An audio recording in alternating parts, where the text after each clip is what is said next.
আজি ঘোষিত হোৱা পৰীক্ষাৰ ফলাফল পাই পাঠশালা এগৰাকী ছাত্ৰীৰ আত্মহত্যা। ছাত্ৰীগৰাকীৰ নাম অংকিতা ৰয় বুলি জানিব পৰা গৈছে। বজালী উচ্চতৰ মাধ্যমিক বিদ্যালয়ৰ পৰা তৃতীয় বিভাগত উত্তীৰ্ণ হৈছিল ছাত্ৰীগৰাকী। নিজৰ বাসগৃহত আত্মহত্যাৰ পথ বাছি লৈ ছাত্ৰীগৰাকী। লগৰ সমনীয়া বান্ধৱীগৰাকী প্ৰথম স্থান লাভ কৰাৰ বাবে নিজে মানসিকভাৱে ভাগি পৰিছিল ছাত্ৰীগৰাকী। ছাত্ৰীগৰাকীৰ মৃতদেহ পাঠশালা অসামৰিক চিকিৎসালয়ত ৰখা হৈছে। ঘটনাস্থলীত পাঠশালা আৰক্ষী উপস্থিত। এক শোকাকুল পৰিৱেশে বিৰাজ কৰিছে সমগ্ৰ বজালীত। বজালীৰ পৰা বঞ্চিত দাসৰ ৰিপৰ্ট, ডিজিটেল আছাম লাইভ।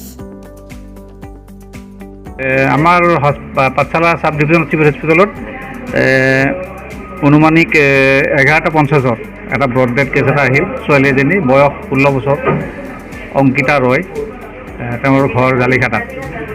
গতিকে এতিয়া আমি সন্দেহজনকভাৱে তেওঁ ছুইচাইড হেঙি বুলি ভাবিছোঁ। গতিকে এতিয়া আমি পষ্টমৰ্টেমৰ কাৰণে পুলিচক যোগাযোগ কৰি আছোঁ। কি হ'ব তেওঁলোকে কোৱা মতে তেওঁ পৰীক্ষাত কিবা মানে যিটো ৰিজাল্ট পাব লাগিছিল সেইটো পোৱা নাই। গতিকে যিটো তেওঁ মনৰ হেৰিত পোৱা নাছিল, গতিকে সেইটো হিচাপতে তেওঁলোকে পোৱা বুলি কৈছিল। 16 বছৰ। অংকিতা ৰয়।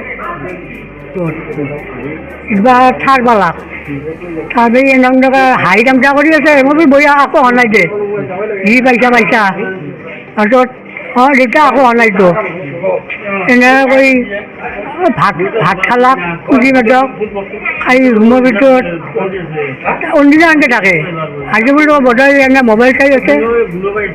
তাৰপিছত ডাঙৰ বাৰকাৰী আহি তাৰপিছত দেউতা গেইৰা মাত নাই।